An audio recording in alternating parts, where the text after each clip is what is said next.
सत्साहिंद। अब सत्संग का ये दूसरा दिन है, 15 सितंबर 1999। जैसा कि कल भी बताया था कि सत्संग के अंदर वही प्रेमी आते हैं जिस पर परमात्मा की मेहर हो जाती है। एक सेवक ने अपने गुरुदेव से पूछा, हे गुरुदेव, हमें इस बात की जानकारी कैसे हुए कि भगवान हमारे पर प्रसन्न है? कि पुत्र, जिस दिन तुम सत्संग में आते हो उस दिन ये समझ लेना कि परमात्मा आपके ऊपर पूर्ण प्रसन्न है। अगर इस बात का गहराई से विचार करें तो सत्संग से बड़ी इस सृष्टि में कोई भी वस्तु नहीं है। जिस जायदाद के पीछे हम दिन रात पड़े रहते हैं वो हमारे साथ नहीं जाएगी। अगर आपने जायदाद भी चाहिए, घर में सुख शांति भी चाहिए, तो भी परमात्मा की कृपा से ही होती है। परमात्मा जो चाहे सो कर सकता है, उसके ये गुण हैं।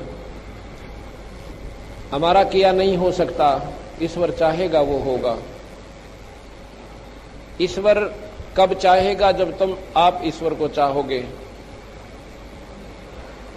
आपके ईश्वर के चाहने का प्रतीक क्या है कि आप सत्संग के अंदर आओगे। सत्संग के अंदर आना कोई बच्चों का खेल नहीं है। बहुत ही शुभ संस्कारी हंस और जिस पे ईश्वर की पूर्ण कृपा हो, वो इस रोजाना के कार्य से निवृत्त होकर और एकाधिकामन त्याग कर और तभी जाकर के सत्संग में आ जाता है। जिन कार्यों को आप कर रहे हो ये तो करते ही रहोगे, क्योंकि ये हमारे अति आवश्यक काम है। किस दृष्टि से? समाज की दृष्टि से, आवश्यकता की दृष्टि से। और इससे भी आवश्यक जो कार्य है वो परमात्मा का नाम है। और सत्संग के अंदर ईश्वर के नाम पर 2 घड़ी बैठ कर जाना, ये भी इससे भी आवश्यक काम है। जो व्यक्ति इस दृष्टि से विचार करेगा कि ये कार्य तो उन भाइयों के भी चल रहे हैं। कहते हैं, एक बार एक भगत जी बता रहा था कि मेरे इतना आवश्यक काम था कि मुझे डर लगा था कि 2 दिन उस कार्य पर नहीं गया। ऐसा जरूरी काम है कि आगे से मेरा वो काम ठप हो जाएगा। ऐसे ही हुआ कि एकदम मेरी पत्नी बीमार होगी,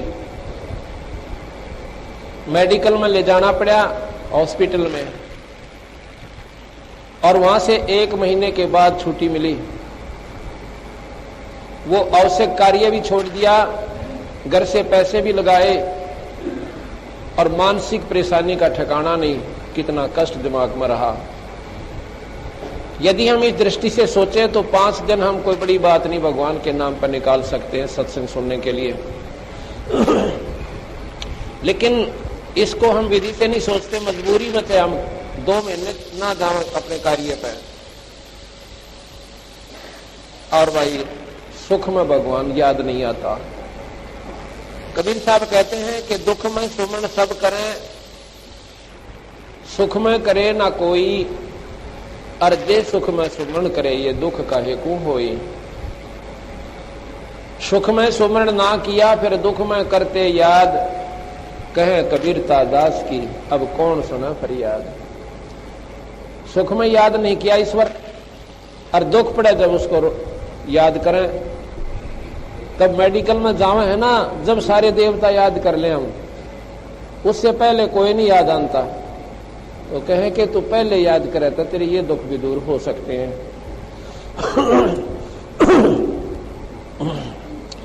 तो आज जो हमने कल आपको बताया था कि आज हम आपको एक अनमोल कथा सुनाएंगे जो आज तक आपने सुनी नहीं थी।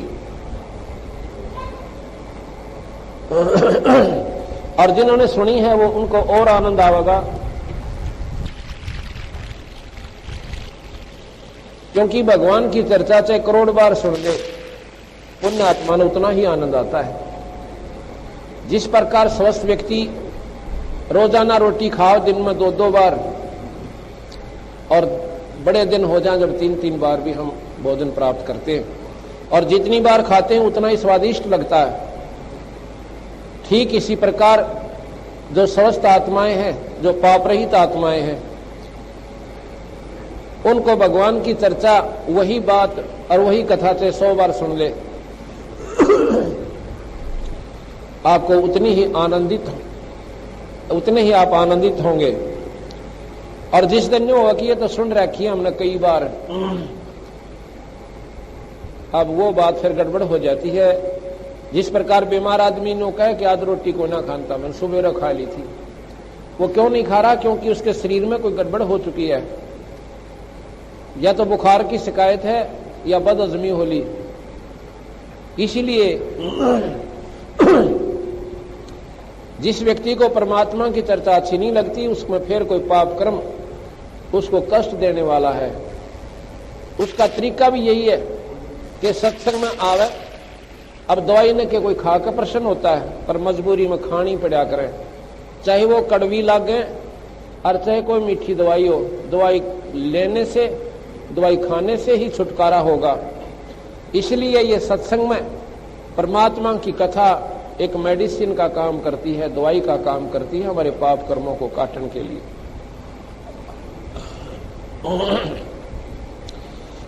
जैसा कि कल बताया था आपको कि हम कितने दुखी हैं यहां पर। किसी भी व्यक्ति से आप मिलकर देख लो, ऊपरले से मनते तो भले कह दे क्या हाल है भाई, वो कहेगा मौज हो रही है, आनंद हो रहे से, ठीक ठाक दी। जैसे कोर्ट के अंदर कचहरियों में जब 2 रिश्तेदार मिलते हैं और मिलते ही एक स्वाभाविक हमारी आदत बन गई, और जी सुनाओ क्या हाल है, वो प्रति उत्तर देता है हाथ मिला के, बस मौज हो रही है, सब ठीक ठाक से। मौज का और कचहरियों में कोई सा भी मेल नहीं है। कचहरियों में, कोर्ट में वो प्राणी जाता है जो कति तंग आ लेता है। इतना दुखी जीव उस कचहरियों में और हॉस्पिटल में जाता है।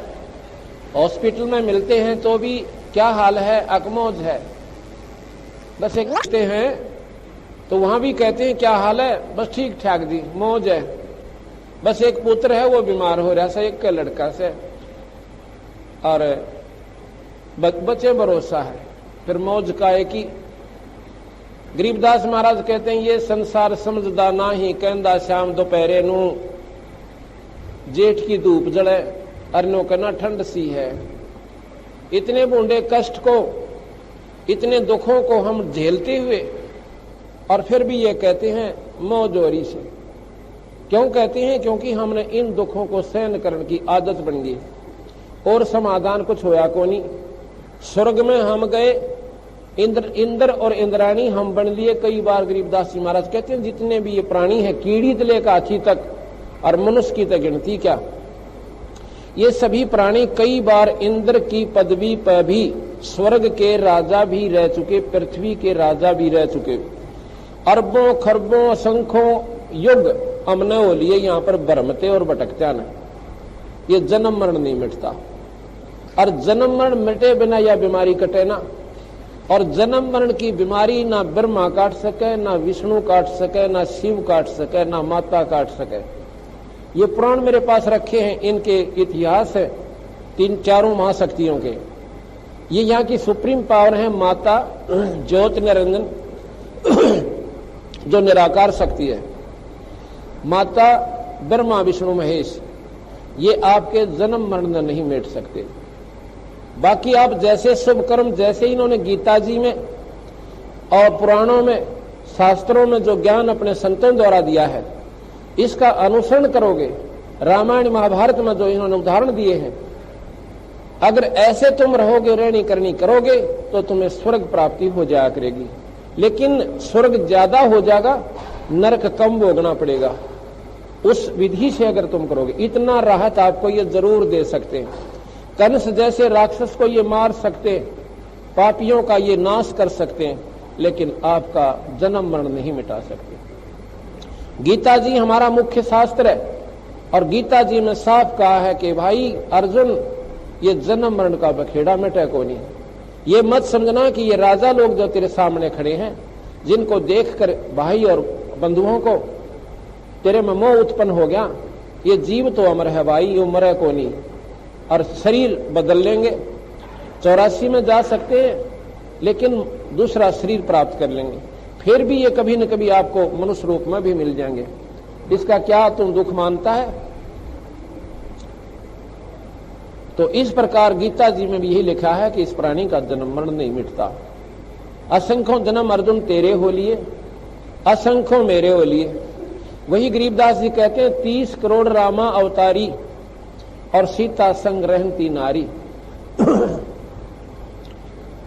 3 पदम जाके भगवाना और सप्त नील कनवा संग जाना। कृष्ण जी के 7 नील जन्म हो लिए, 7 नील शंख होते ना, 1000 10,000 लाख 10 लाख करोड़ 10 करोड़ अरब खरब नील, 7 नील जन्म कृष्ण जी के हो लिए। जब इन स्वयं परमात्माओं के जन्म मरण नहीं मिटे तो ये आपके जन्म मरण को नहीं मिटा सकते। एक हैवग्रीव नाम का एक भक्त साधना करता है माता की। हैवग्रीव बोले हैं गर्दन घोड़े की और शरीर देवता का। ऐसे रूप का एक भगत था। उसने माता की साधना की, शेरा वाली, अष्टंगी की, 8 भुजा वाली की। माता प्रसन्न हुई। माता ने पूछा के मांगा भाई? मांग तेरे मन में जो आवे। अकमाई मैं मरूं को ना, मैं मरूं नहीं, मुझे ऐसा वर दे। नो बोली भाई इसने छोड़ के और मांग ले, इस पृथ्वी पर तेने राज चाहिए राज दूं, और भाई और कुछ जावे तो वो ले ले, लेकिन जन्म और मरण ये खत्म यहां प्राणी का नहीं हो सकता। जो पैदा हुआ है वो मरेगा, और भाई जो मरा है उसका वो पैदा जरूर होगा। शरीर की भिन्नता हो सकती है कर्म अनुसार, मनुष्य लख 84 कुत्ते गधे सूअर भी बन सकते हैं, लेकिन ये हमारे बस का नहीं है। और गरीबदास जी महाराज क्या कहते हैं कि उत्पत्ति प्रलय मेटू खानी, ये जन्म मरण की बीमारी तुम्हारी मैं मिटा सकता हूं। अब शास्त्रों से ही ज्ञान हमने ब्रह्मा विष्णु महेश माता और ब्रह्म तक का हुआ, उनके गुणों का ज्ञान हुआ कि वो ऐसे कर सकते हैं जैसे बड़े बड़े उन्होंने सुख दिए अपने हंसों को जो उनके उपासक हैं, लेकिन वो जन्म मरण नहीं मिटा सकते। ये नियम है यहाँ का। और बंदी छोड़ का नियम है कि आपके जन्म मरण न मिटो। और कहां ले जाऊं? जैसे यहां से हम जाते हैं देव स्वर्ग के अंदर, हमें देव शरीर मिलता है और वहां पर देव होते हैं और देवियां होती हैं, उनकी पत्नियां, और फिर उनके पुत्र होते हैं। वहां पर ऐसे ही संसार है स्वर्ग में भी, लेकिन यहां से बहुत उत्तम स्थान है वो। यहां से करोड़ गुना सुंदर स्थान है, करोड़ गुना ज्यादा सुख है यहां से, करोड़ गुना। और सतलोक क्या है? देवता लोग भी मरते हैं, अपनी अवधि पूर्ण करके वो फिर मृत मंडल में आ जाते हैं। ब्रह्मा विष्णु महेश भी समाप्त होते हैं। ऐसा गीता जी में लिखा है कि अर्जुन ये ब्रह्मा आदि का मतलब ब्रह्मा विष्णु महेश आदि तीनों का एक ही ये पर्यायवाची शब्द हो जाता है, एक कोड वर्ड है यो। जैसे सनकादिक का मतलब चारों भाई, सनक सनंदन संत कुमार, इस प्रकार सनातन,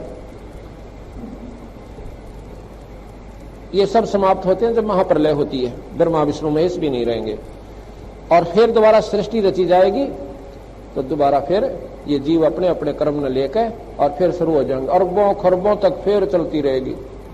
तो इसलिए बता कि करोड़ वर्ष तो तुम राजा भी रह चुके यहां, यानी करोड़ जन्म में, और करोड़ जन्म तुम इंद्र रह लिए, कीड़ी से लेकर हाथी तक। एक बार मार्कंडे ऋषि एक कीड़ नाल यानी चींटी का समूह जो इधर उधर घूमती रहती हैं असंख्यों, उस चींटी के उस कतार जो आ रही थी जा रही थी वहां पर बैठा और घंटों उनको ऐसा सूक्ष्म ध्यान से देख रहा। इंद्र जी ने मार्कंडे जी से मिलना था, वो आ जाता है। इंद्र भी काफी देर तक उनके पीछे खड़ा रहा। इंद्र ने पूछा, ए परवरदिगार, इन चींटियों में क्या देख रहे हो? कहते हैं, ये देख रहा हूं भैया कि ये चींटियां कितनी बार इंद्र रह चुकी हैं। वो कहता है, महाराज जी, ये चींटी और इंद्र का क्या काम? अब यही तो मैं देख रहा था भैया। कहते हैं, आपने क्या पाया कि इसमें इतने लंबे समूह में ये करोड़ों चींटी इधर उधर जा रही है ना, एक चींटी ऐसी है जो केवल एक बार इंद्र रही है, और बाकी तो कई कई बार इंद्र की पदवी भोग कर फिर गधे की जूनी में डाली। इंद्र का पसीने आ गए। लेकिन ये राज का सुख है ना, ईब जिसने दारू की लत पड़ रही है, नाम लेन ध्यान ने सोचा है, ले वह दारू छोड़नी पड़ेगी ना, नाम तो ले लो। यानी वो चस्का कौन छूटता? गधा बनना मंजूर, कुत्ता बनकर टिट्टी खाना मंजूर, पर यह बुराई ना छूटे। और थोड़ा सा सुख राज का। इंद्र का राज स्वर्ग का राज होता है। और बंदी छोड़ भगवान कहते रहे, वो भी कुछ को ना। और तू यहां पर एक एमएलए बन कैंडी पाक जा, सरपंच बने पाचा ने सोचा तेरे बराबर कोई भी कोई ना। ये तो अक्षीण सुख है। और जो असली सुख है बीरा, वो सतलोक में है। उसका तुमने ज्ञान न को नहीं, क्योंकि ये शास्त्र यहां तक के सीमित कर दिए। सतलोक का ज्ञान न को नहीं। इस प्रकार जब महाराज ने गरीबदास जी ने यही बताने की कोशिश करी है कि भाई, अब जैसे हम ये साधना करेंगे ना, जो बंदी छोड़ भगवान कबीर साहब बताते हैं और गरीबदास जी बताएं, और ये सबसे आसान, ना तपस्या करनी, ना इसमें कनागत काटने, ना इसमें पितर सिद्ध, ना देवताओं का प्रकोप रहे। एक ऐसा मंत्र देते हैं शुरू में हम, उससे सभी देवी देवता जो भी आपके ऊपर दबाव देते हैं, कोई पितर है, कोई प्रेत है, कुछ भी है, वो तो नजदीक नहीं आवे। और उस मंत्र की कमाई से आपके अर्थ, धर्म, काम और मोक्ष, ये चारों पदार्थ आपको यहां मिलने शुरू हो जाएंगे। इसके साथ साथ ये तो है आपको यहां का सुख, जिस सुख को आप कभी मंदिर में ढूंढो, कभी तीर्थ पर जाकर खोजो, या किसी पाठ के माध्यम से खोज रहे हो, या व्रत के माध्यम से वो सुख पाना चाहते हो, आपको वो नहीं मिलता। इस मंत्र से आपको वो सबसे पहले वो सुख मिलेंगे। फिर आपका दृढ़ विश्वास होगा इस भगवान के चरणों में, कबीर भगवान के चरणों में। ये पूर्ण परमात्मा है कबीर साहब, पूर्ण ब्रह्म है, अनंत कोटि ब्रह्मांड के भगवान है। और फिर हम यहां से इस साधना को करके एक नाम का जाप करना बस। और नाम के ही जाप से स्वर्ग जाया जाता है। और नाम के ही जाप से आप किसी भी विष्णु जी के जाप कर रहे हो तो विष्णु लोक में, और शिव जी का जाप करते हो तो शिवलोक में, का जाप करोगे ओम मंत्र तो ब्रह्मलोक में। उसके बाद अपने पुण्य खा के फिर वापस नरक भी भोगना पड़ेगा आपको। बंदी छोड़ भगवान कहते हैं, जो हम मंत्र देंगे सतनाम, वो सतनाम का जाप करना होता है। कई अनजान कहते हैं कि सतनाम तो सतलोक को कहते हैं।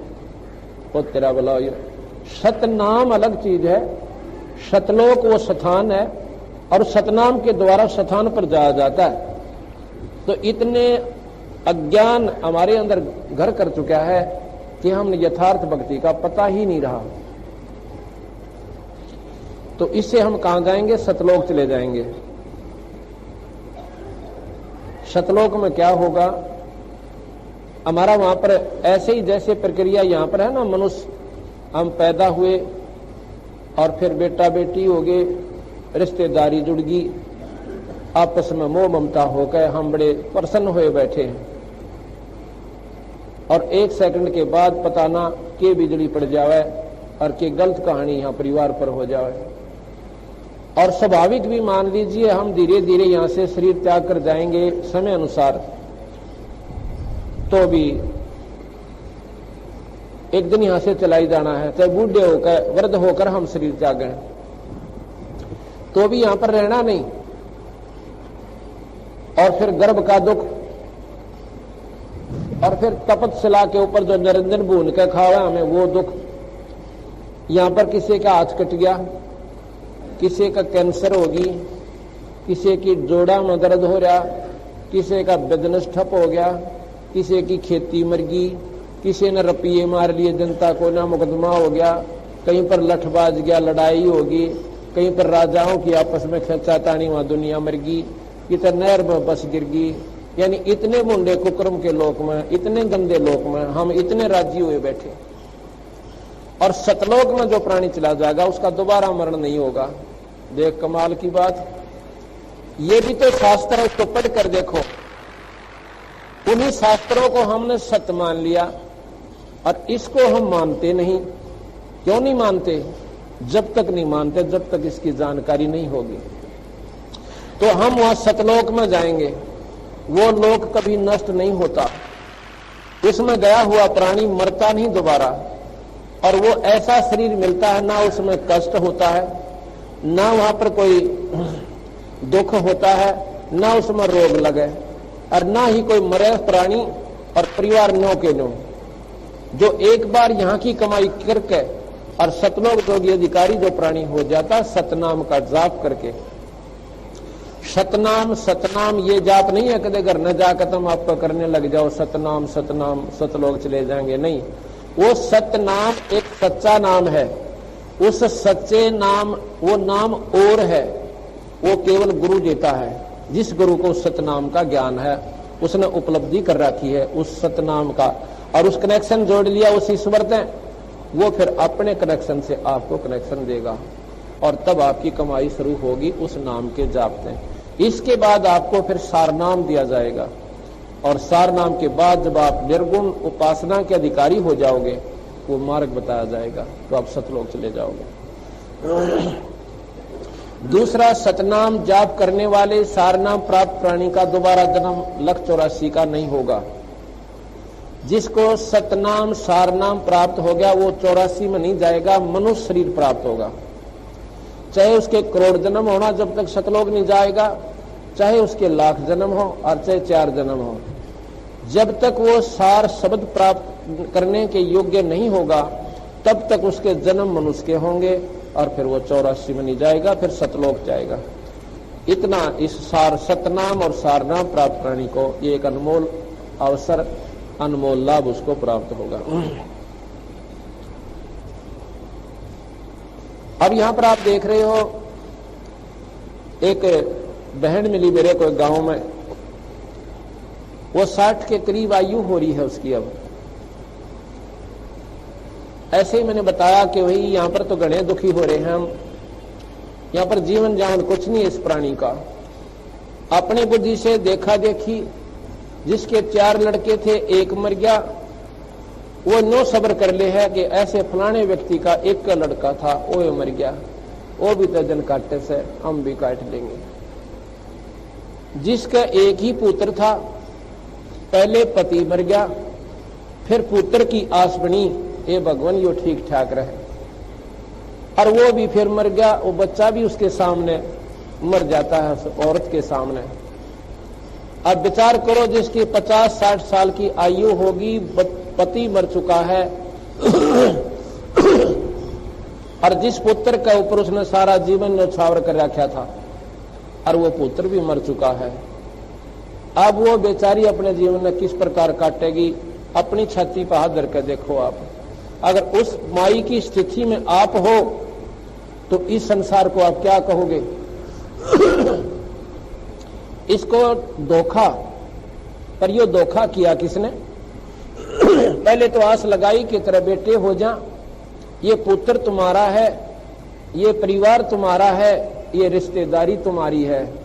फिर कहा ये जायदाद तेरी है, और अब तुम मौज मार, और मौज का यहां पर सांस भी को ना। तो इतने गंदे कष्ट में हमारे को किसने डाल रखा है? जब हमारे शरीर का भरोसा नहीं, शाम से पहले इस सांस का भरोसा नहीं कि बाहर गया कि अंदर आवे कि ना आवे।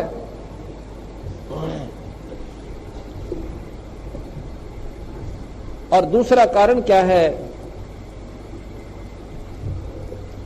कि जैसे अभी मैं आपको बता रहा था, वो माई फिर के बोली, जो बोली महाराज जी कहो तो ठीक सो।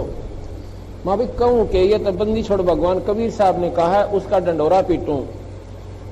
मुझे वो सत लगा और उसमें सच्चाई परिपूर्ण पाई, उसी को आगे मैं बताऊं हूं, मैं अपनी तरफ से कुछ नहीं कहता। तो वो कहने लगी जी क्या हुआ कि मैंने अपने लड़के को, जो चौथी पांचवी क्लास में पढ़ता था, सुबह नवा धोवा के तैयार किया और रोजाना स्कूल में जाते थे साइकिल लेकर, छठी क्लास पांचवी क्लास में पढ़ता था। दो साथी जा रहे थे कि रास्ते में एक ट्रक से, इतनी देर में मैं रोटी खाने लगी थी, बच्चे स्कूल में भेज दिए, मैं अपना खाना बनू कर कपड़े धोकर रोटियां खान की खातिर बैठी थी और एक गिलास तोड़कर मुंह का नहीं कराया था, इतने में उसका साथी आकर कैसे ताई ताई, कहा भाई क्या बात से, नौकन देव छोरा रो पड़ा, अरे किम बात तो बता। वो टूकता गया, छूटा हाथ में नहीं रहा मेरा। कैसे ऐसे हम दोनों जावे थे और एक ट्रक वाले ने ऊपर ट्रक चढ़ा दिया, मेरा भी साइकिल टूट गया और भाई का ऊपर का उतर गया। अब नो ने कहा कि वो मर लिया, पर वह बेचारी नो कहती मेरी चुंदड़ी कीता है और जूती कीता है। और वहां से 1 किलोमीटर की दूरी पर वो स्थान था। जिसने पता लग गया वो भी गेल बाज लिए। क्या हो गया, उस लड़के ने उनको बता दिया कि भाई के ऊपर का ट्रक उतर गया। वहां जाके देखे उसमें कुछ भी कोई ना, टक्कर मारी जाके धरती में बेहोश होगी और कई महीना तक मैंने सोधी नहीं रही, ने पागल होगी, रो रो आंख सुझा ली। पहले उस बच्चे का ऊपर पूरा जीवन आश्रित था, अरे उसमें अब मैं क्यों कर जीवन काटूं। तो कहती है जी अब के बसाई, रो पीट के भी छिक ली, कुछ पार बसाई को ना। तो बंदी छोड़ भगवान कहते हैं यहां पर तुम्हारे साथ ये सलूक असंख्यों बार हर प्राणी गेल हो लिया। ये इसी कारण हमारा दिल धड़क धड़क करता है, कोई माड़ी सी भी गलत बात कहीं सुन लेते हैं। तो ये किसने किया, ये ज्योत निरंजन भगवान ने कर रखा हमारे साथ अपने स्वार्थ के ताई। एक उसने गलती करी थी और उस गलती का दंड गेला हमने भोगना पड़ रहा। उसने क्या गलती करी थी और क्यों हम यहां पर लाकर इस गंदे 5 तत्व के गंदे पुतले में फिट कर दिया, इसकी एक अजब कहानी है, वो आप अभी शुरू कर रहा हूं। गरीबदास जी महाराज कबीर साहब ने आकर एक यही निर्मल ज्ञान दिया है, न्यारा ज्ञान दिया है। ज्ञान तो वो भी ठीक है, गीता जी में, वेदों में, शास्त्रों में, पुराणों में, भागवत में, लेकिन वो ज्योत निरंजन से बाहर का ज्ञान नहीं है। ज्योत स्वरूपी भगवान तक ही ज्ञान है। इससे ऊपर महाराज ने ये भी ज्ञान दिया और इससे ऊपर का भी दिया। इस प्रकार हम जब ये बात सुनते हैं, मैंने तो यह कथा जब सुनी ना, क्योंकि शास्त्र भी पढ़ रखे थे और गीता जी भी खूब पढ़ा करता मैं, और बचपन से ही मैं हनुमान चालीसा करने लग गया था। चौथी कक्षा से ओम नाम का जाप करता था, 7 बार हनुमान चालीसा किया करता था। और 12 वर्ष लगातार मैं सालासर गया एक मंदिर में हनुमान जी की उपासना के ताई, जो वहां का उत्तम मंदिर था।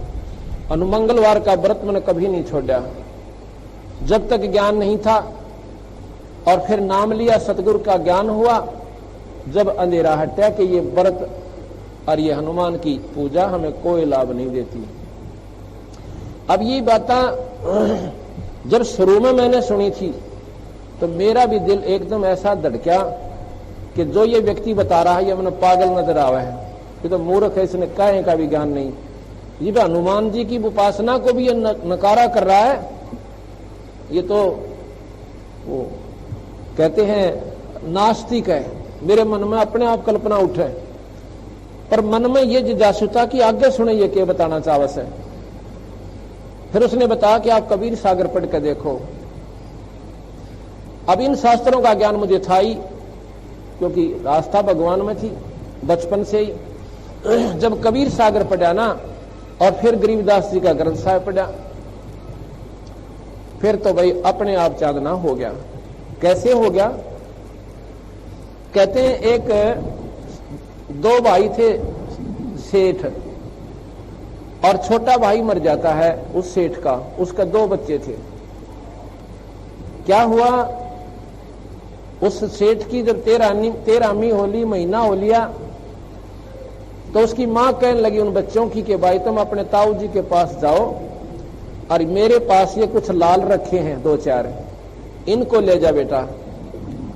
और ताऊ जी ने कह दे तेरे ने कि हमारा बिजनेस में हिस्सा कर ले, व्यापार में पैसे तो है नहीं भाई, ये लाल मेरे पास है, इनको दे दे। दोनों भाई उस मां के द्वारा दिए गए लाल की वह पोटली सी लेकर और ताऊ जी के पास गए। कहने लगे ताऊ जी ऐसे ऐसे हमारा पिताजी तो रहा को नहीं और हम बच्चे हैं, मेरी मां कहती है कि अपने ताऊ जी के साथ बिजनेस व्यापार कर लो। अब ठीक से बेटा, या कौन सी बात से, मत आपका कहना हो रहा था पर न सोचूं था 6 माई वाले तेरे पिताजी की। अगदी वो तो ठीक से, पर वो होली जाली मेरी मां ने कैसा है भाई, रोटी करे बिना तो काम ना चले, करे बिना काम चले कोई ना, बिजनेस तो धंधा करना ही पड़ेगा। और फिर न्यू कहती है कि मर्द और पैसे कोई ना, ये लाल से मेरे पिताजी के समय के दरे हुए मेरी मां के पास थे, ये आप ले लो और हमारा व्यापार में हिस्सा कर लो। उसने देखा वो उल्टे डाल दिए, अगले बेटा इन्हें ले जाओ, ये तो कीमती चीज होती है ना, है इसको फिर अपना धन सही तो घर रखा जब भी एक बात से। और मेरा विदेश में जहां हम जाते हैं ना दूसरे राज्य में, वहां पर उधार चला है, कितना पैसा माल ले आवांगे, कोई दिक्कत को ना, आप चलो मेरे साथ। उनको साथ ले गए दूसरे राज्य में, काफी दूर जाकर वहां पर उन बच्चों को व्यापार का लेन देन सिखाया। जा बेटा वहां से इतने पैसे का ये भुगतान करके आओ, वहां से इतने चने खरीदो और वहां से उसको इतने पैसे दो, उसको आधे देना, उसको सारे दे देना, वो आधे में मान जाएगा, ऐसे ऐसे।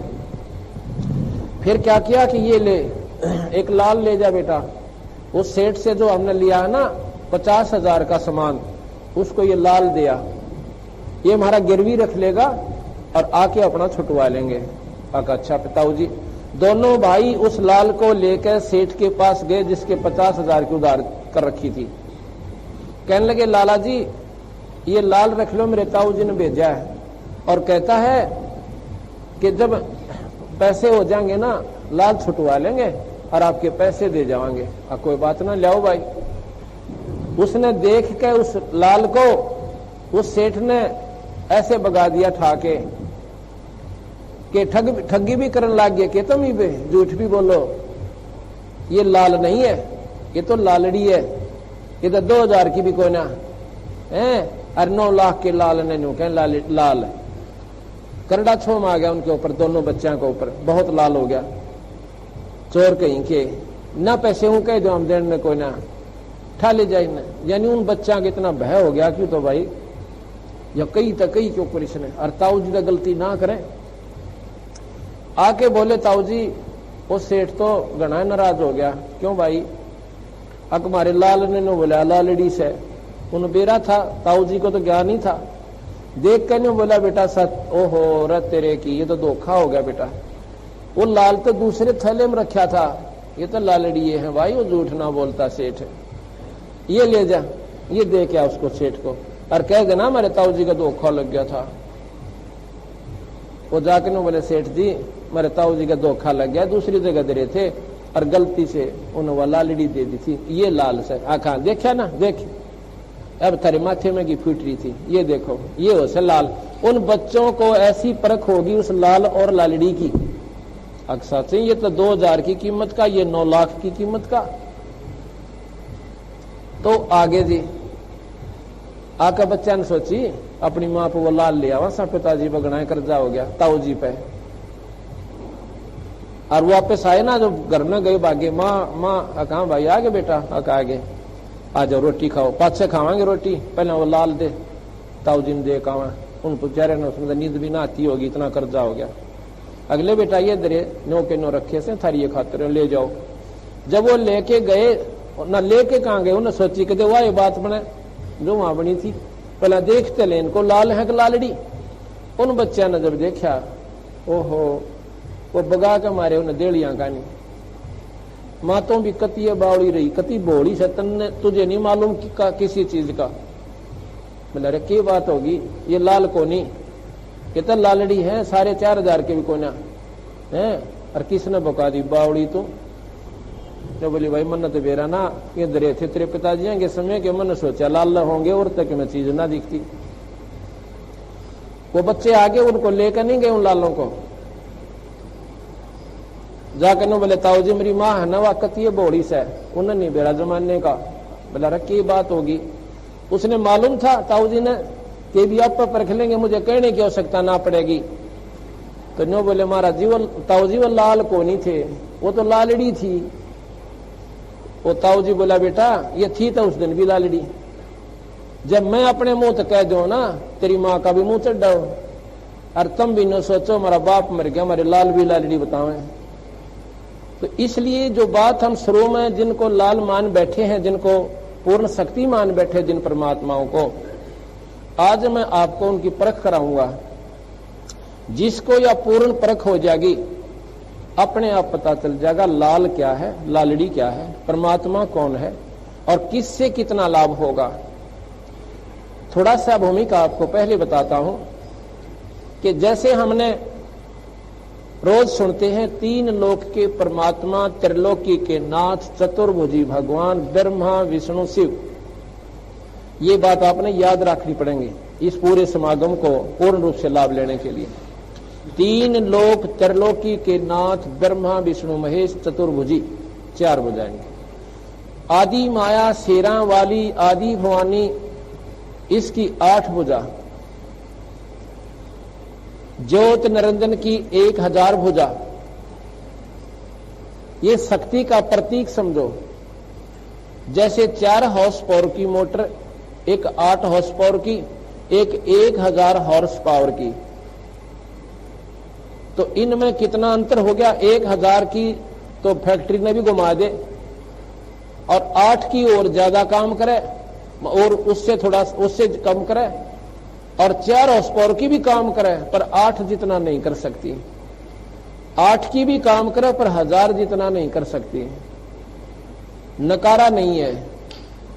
जितनी शक्ति ब्रह्मा विष्णु महेश जितना लाभ दे सकते हैं ये दे सकते हैं, लेकिन माई इन तीनों से ज्यादा दे सकती है और निरंजन इन सब से ज्यादा दे सकता है और इनके द्वारा भी करवा सकता है, क्यों वो परम शक्ति है। वो निराकार रूप में भी है और आकार में अपने लोक में है, निरंजन लोक में। इनसे ऊपर पूर्ण ब्रह्म परमात्मा है जिसकी असंख्य भुजा बिना गिनती की। अब हम यहां आपको उदाहरण देते हैं, जैसे डीसी जिले में, डीसी कोई छोटी पावर नहीं होती, जिले में सुप्रीम पावर होती है एडमिनिस्ट्रेटर की, एडमिनिस्ट्रेशन में। और फिर इससे ऊपर मंत्री, मुख्यमंत्री, और मुख्यमंत्री से ऊपर प्रधानमंत्री और राष्ट्रपति। अब डीसी मुख्यमंत्री के सामने बहुत छोटी इकाई की शक्ति है और प्रधानमंत्री के सामने मुख्यमंत्री बहुत छोटा हो जाता है, लेकिन नकारा नहीं कर सकते कि मुख्यमंत्री में शक्ति नहीं। मुख्यमंत्री की शक्ति नहीं, शक्ति अपने लेवल की है, अपने राज्य तक सीमित है, लेकिन प्रधानमंत्री की शक्ति असीमित है। उसकी पूर्ण सारी कंट्री के ऊपर, पूरे देश के ऊपर उसकी शक्ति प्रभावी है। इसलिए प्रधानमंत्री राष्ट्रपति से संपर्क जो करेगा उसको पटवारी से लेकर और मुख्यमंत्री तक का राज्य में लाभ प्रधानमंत्री से आप ले सकते हो। इसलिए कहते हैं एक साधे सब सदै, सब साधे सब जा, परमाणु सिंच मूल को फल फुलाएगा। अब वहां से मिले क्यों कर प्रधानमंत्री से, अब मिलाने वाला मिले। अब प्रधानमंत्री से लाभ कब मिला है, जब हमें उसे कोई मिलाने वाला मिले। प्रधानमंत्री से भौतिकवाद में मिलाने वाले को सिफारसी कहते हैं। प्रधानमंत्री का खास आदमी, उसको सिफारसी की संज्ञा दी जाती है। और आध्यात्मिकवाद में उसे पूर्ण परमात्मा सत्पुरुष से मिलाने वाले को गुरु कहते हैं। सतगुरु, गुरु और सत्य गुरु, उस पूर्ण परमात्मा से मिलाने वाले को गुरु सतगुरु दोनों संज्ञा से जाना जाता है। तो इसलिए वो पूरा गुरु मिले। पूरा गुरु कौन? जैसे पूरा सिफारसी प्रधानमंत्री का सिफारसी पूरा सिफारसी है, उससे मेल हो पाछे मुख्यमंत्री भी उस काम ने कतई नहीं नाट सकता जिस काम ने प्रधानमंत्री चाहेगा जलते हैं। मुख्यमंत्री ना चाहते हुए भी करेगा उस काम ने।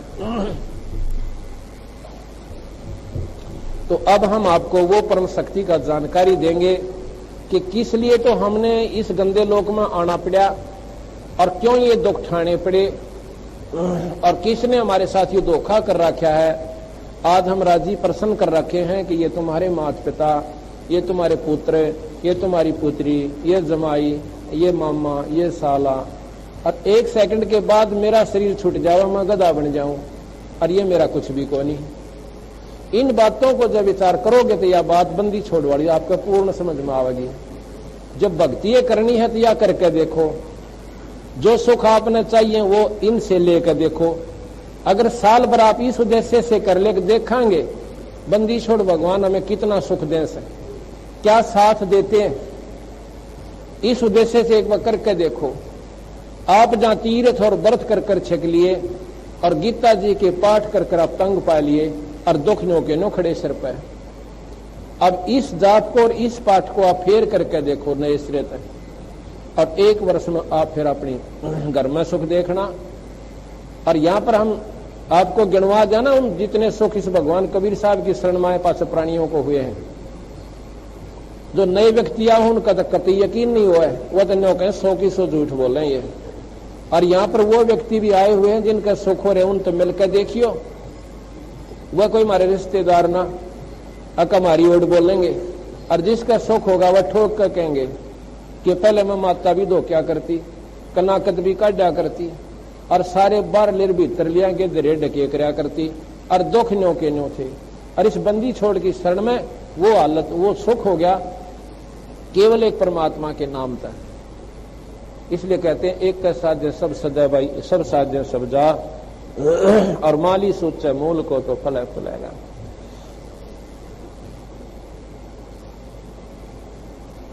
एक धर्मदास नाम का बांधवगढ़ का रहने वाला बहुत ही धनवान सेठ आदमी था। बांधवगढ़ मध्य प्रदेश के अंदर है, उमरिया जिले में। अब हम होका इस उस बांधवगढ़ के अंदर है। इसी महीने की 29 तारीख को वहां पर पहुंच गए थे पिछले महीने। तो वहां का वो रहने वाला सेठ पर परमात्मा में श्रद्धा उसकी विशेष थी, जरूरत से ज्यादा। भगवान शिव, विष्णु और सभी माता गीता जी का पाठक, इतनी तगड़ी लगन थी कि उसने तन मन धन उसके ऊपर वार रखा था। बांधवगढ़ से चल के वो मथुरा में पहुंचा। मेरे ख्याल में मथुरा से बांधवगढ़ 700 किलोमीटर 800 किलोमीटर पड़ती है ज्यादा वैसे को। और उस समय जंगलों में का आना, और वहां देखे मध्य प्रदेश में नो एक बार नीचे खड़े और नो चढ़ गए, फिर नू निकल गए, फिर नू निकल गए, जंगला के माँ का। अब स्थिति तो अब है जबकि वहां पर सड़कें बन गई, पुल बन गए उन नालियों पे। और पहले तो उनका मां का आना पड़ा करता था, कति उनको दुख पाता हुआ। वो प्राणी परमात्मा की चाह में, भगवान कृष्ण की उमंग में और मथुरापुरी में आ गया था। यहां आके कबीर साहब उसको मिलते हैं। उनको समझाया भाई ये साधना धर्मदास ने करोड़ों जन्म कर ली पर बिराया बिरान माटी या दुर्गति तुम्हारी मिटी नहीं। ये प्रसंग न्यारा सुनाएंगे आपको। तो जब उसकी ये बात समझ में आई कि महाराज जी फिर जन्म मरण मिटे किस विधि से, और क्यों हम तंग पाए इसे गंदे लोक में आके। कल शादी हुई लड़की की, परसों जमाई मर गया। एक दिन पहला तो खुशी का ठिकाना नहीं सोची थी माता पिता ने कि बच्ची पराई होगी, बोझ उतर गया। और की बेरा था परसों इससे 12 वजन बनेगा। इसे गंदे लोक में मारे के लिए सलूक रखा, किसी की आंख फूट गई, किसी की दोनों टांग कटी पड़ी और कोई कैंसर तो भुगत रहा, कोई कुत्ता बनकर और के खा रहा, कभी सूअर बनकर, वो क्या भोग रहा है। इतना गंदी हालत हमारी किसने करी दाता? क्या हमने कभी विष्णु जी की साधना नहीं करी जिन्होंने छुटकारा नहीं दिवाया? कबीर साहब कहने लगे, बेटा ये छुटकारा नहीं दिवा सकते, ये बेचारे स्वयं उस निरंजन के अधीन हैं, ये उनके सेवक हैं, ये कानून से बाहर नहीं जा सकते। जो तेरे भाग में वो भोगना पड़ेगा, इसने ये मिटा नहीं सकते। स्वयं भगवान रामचंद्र जी ने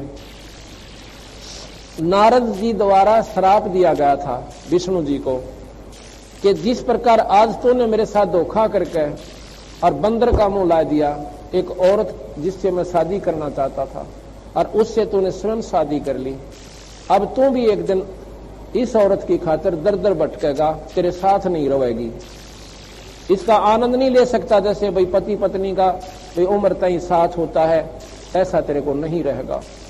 उस श्राप का दंड विष्णु जी ने स्वयं भोगने के लिए राम अवतार बनकर दशरथ के घर जन्म लेना पड़ा और सीता और राम इकट्ठे नहीं रहे। जब स्वयं तीन लोक के परमात्मा ने इस दंड का भोग भोगना पड़ा, कर्म दंड से नहीं बचे, तो भाई यहाँ पर और कौन बचेगा धर्मदास? इसलिए तुम गधे भी बनोगे, कुत्ते भी बनोगे, सुअर भी बनोगे, भाई 84 भोगनी पड़ेगी। ये इस तीन लोक का उत्तम नियम है। इस प्रकार तो महाराज जी पूर्ण सुख कहां भाई सतलोक में होगा धर्मदास? वो सतलोक क्या है महाराज जी? हम क्यों आए यहाँ पे? बताया कि ज्योत निरंजन भगवान ने 1 लाख प्राणी रोज खाने हैं। कैसे खाता है? ये सूक्ष्म, ये शरीर यहां रह जाता है और इसके अंदर एक सूक्ष्म शरीर है जिसमें ये प्राणी रहता है। सूक्ष्म कारण, कवल्य, महाकारण, ये कई आवरण हमारे उस आत्मा के ऊपर इसने ढक के अपनी सोच बूझते जीव बना दिया। अब जैसे ये कितना सुंदर शरीर किस चीज से बना दिया, ये सब नबेरा। ये पानी से बनाया ये शरीर और कितना सुंदर बना दिया जादूगर ने।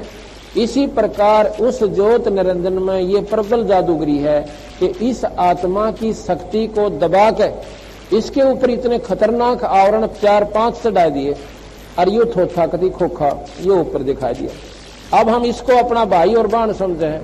ये माटी है और माटी तो बना के दिखा रखे, उसने अपनी शक्ति से चला रखे। ये नहीं, उस सूक्ष्म जीव को खाता है गून के। जीव मरता नहीं, उसमें वासना निचोड़ देता है गर्म करके और फिर उस अड़ंगे न खावे। वही आदत हमारी यहाँ लोगों की है। बकरे मुर्गे को काटे, उसकी जान जाओ, उसका स्वाद बने, अड़ंगे न खा के। ओए होए, वो मन यहाँ भी स्वाद ले। मन जो है ये निरंजन है।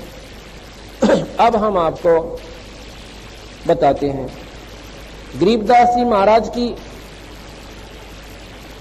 आरती है, उसमें लिखा है,